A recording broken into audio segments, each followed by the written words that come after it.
Welcome to my channel Devendra sir science classes. Please मेरे channel को subscribe करें, like करें, शेयर करें और कमेंट भी करें।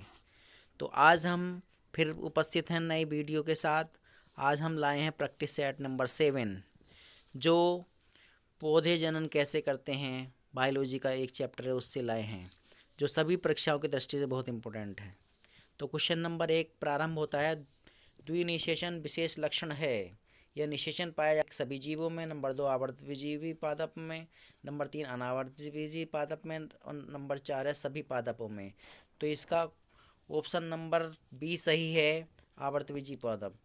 क्वेश्चन नंबर 2 पुष्पों में पुंकेसर के मध्य भाग को कहते हैं। पहला वर्तिकाग्र, दूसरा वर्तिका, तीसरा अंडाशय, चौथा अंड या बीजांड।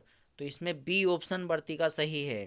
क्वेश्चन नंबर 3 निषेचन के दौरान परागकण से निकलने वाले पराग नलिका सामान्यतः किसके द्वारा बीजांड में प्रवेश करती है। पहला ऑप्शन है अध्यावरण, दूसरा बीजांडगाय, तीसरा निभागी, चौथा है अंडद्वार। तो इसका ऑप्शन नंबर डी अंडद्वार सही है। क्वेश्चन नंबर 4 पुष्प में कितने भाग होते हैं। पहला ऑप्शन है 3, दूसरा है 4, तीसरा है 5 और चौथा है 6। तो पुष्प में 4 भाग होते हैं, इसका बी ऑप्शन सही है। क्वेश्चन नंबर 5 मुकुलन द्वारा अलैंगिक जनन निम्न में से किस जंतु में होता है। पहला है मेंढक, दूसरा अमीबा, तीसरा केचुआ और चौथा है हाइड्रा। तो मुकुलन द्वारा जो होता है वो हाइड्रा में होता है। ऑप्शन डी सही है। ऑप्शन नंबर डी सही है, हाइड्रा। क्वेश्चन नंबर 6 पराग नली में नर युग्मक की संख्या होती है। पहला ऑप्शन है 1, दूसरा है 2, तीसरा है 3, चौथा है 8। तो इसका बी ऑप्शन सही है, 2 होती है। क्वेश्चन नंबर 7 मादा लिंग हार्मोन कहलाता है। पहला है एस्ट्रोजन, दूसरा है इंसुलिन, तीसरा है एंड्रोजन और चौथा है उपयुक्त में से कोई नहीं। तो इसका तीसरा ऑप्शन एस्ट्रोजन सही है। क्वेश्चन नंबर 8 नर जनन अंगों से संबंधित ग्रंथि है। पहला है प्रोस्टेट, दूसरा काउपलर, तीसरा पेरिनियल, चौथा है जठर। तो इसका सी ए ऑप्शन सही है, प्रोस्टेट। क्वेश्चन नंबर 8 परिवार नियोजन की स्थायी विधि है। पहला है गर्भ निरोधक गोलियां, दूसरा है निरोध का प्रयोग, तीसरा है वैक्साटोमी और चौथा है गर्भ समापन। तो इसका सी ऑप्शन सही है, वैक्साटोमी। क्वेश्चन नंबर 10 स्व की क्षमता होती है। पहला ऑप्शन है एटीपी में, दूसरा एनएडी में, तीसरा है डीएनए में, चौथा है आरएनए में। तो डीएनए में द्विगुणन की क्षमता होती है। क्वेश्चन नंबर 10 का सी ऑप्शन सही है। क्वेश्चन नंबर आता है 11 यीस्ट में अलैंगिक जनन प्राय होता है। पहला है मुकुलन द्वारा, दूसरा है विखंडन द्वारा, तीसरा है बीजाणु द्वारा, चौथा है रोपण द्वारा। तो ईस्ट में जो है मुकुलन द्वारा विखंडन होता है, यानी ऑप्शन ए सही है। क्वेश्चन नंबर 12 विखंडन द्वारा अलैंगिक जनन होता है। अमीबा में, ईस्ट में, स्पाइरोगारा में, फर्न में। तो स्पाइरोगारा यानी सी ऑप्शन सही है इसका। स्पाइरोगारा में विखंडन द्वारा अलैंगिक जनन होता है। क्वेश्चन नंबर 13 हाइड्रा में अनुकूल परिस्थितियों में अलैंगिक जनन होता है। पहला है विखंडन द्वारा, दूसरा मुकुलन द्वारा, तीसरा बीजाणुओं द्वारा, चौथा है द्विखंडन द्वारा। तो इसका जो है हाइड्रा का जो होता है वो मुकुलन द्वारा होता है।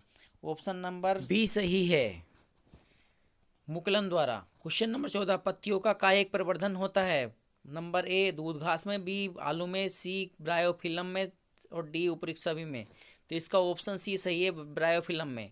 क्वेश्चन नंबर 15 शकरकंद में कायिक प्रवर्धन होता है। ऑप्शन ए भूमिगत तने द्वारा, बी जड़ द्वारा, सी पत्तियों द्वारा, डी इनमें से कोई नहीं। तो इसका ऑप्शन बी सही है, कंद में कायिक प्रवर्धन जड़ द्वारा होता है। ऑप्शन बी सही।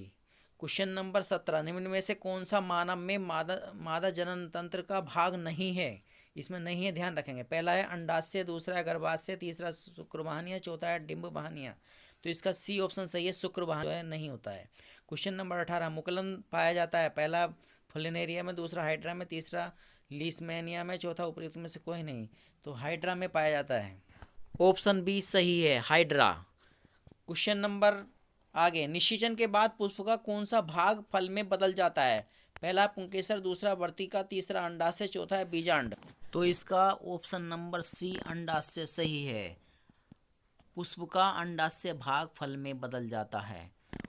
अगला क्वेश्चन द्विनिषेचन क्रिया में त्रिक संलयन के पश्चात बनने वाले ऊतक का नाम है। पहला एंडोस्पर्म, दूसरा भ्रूण, तीसरा मूलांकुर, चौथा इनमें से कोई नहीं। तो इसका पहला ऑप्शन एंडोस्पर्म सही है। क्वेश्चन नंबर आगे आता है एंजियोस्पर्म में निषेचोपरांत बीज का कवच बनता है। पहला ऑप्शन है द्वितीय केंद्रक से, दूसरा अध्यावरण से, तीसरा है अंडाशय भित्ति से, चौथा है भ्रूण कोश से। तो इसका बी ऑप्शन सही है, अध्यावरण से। क्वेश्चन नंबर आगे, परागकणों का परागकोश से वर्तिकाग्र तक स्थानांतरण कहलाता है।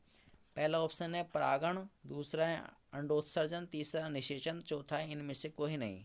तो इसका ए ऑप्शन सही है, परागण। क्वेश्चन नंबर आगे, परागकोश में होते हैं। पहला ऑप्शन है बाह्य दल, दूसरा है अंडाशय, तीसरा है परागकण, चौथा है बीजाणु। तो इसका भी ए ऑप्शन सही है, बाह्य नहीं, इसका ऑप्शन नंबर सी सही है, परागकण। तो इस प्रकार आज की सेट में हम 20 से अधिक क्वेश्चन लाए थे जो बहुत ही इंपॉर्टेंट थे। बोर्ड में आपने भी देखा अधिकांश क्वेश्चन आए हुए हैं जो वेरी वेरी इंपॉर्टेंट हैं। तो इस प्रकार हम ये सेट लाए हैं, आगे भी आपके लिए सेट लाते रहेंगे। थैंक यू, धन्यवाद।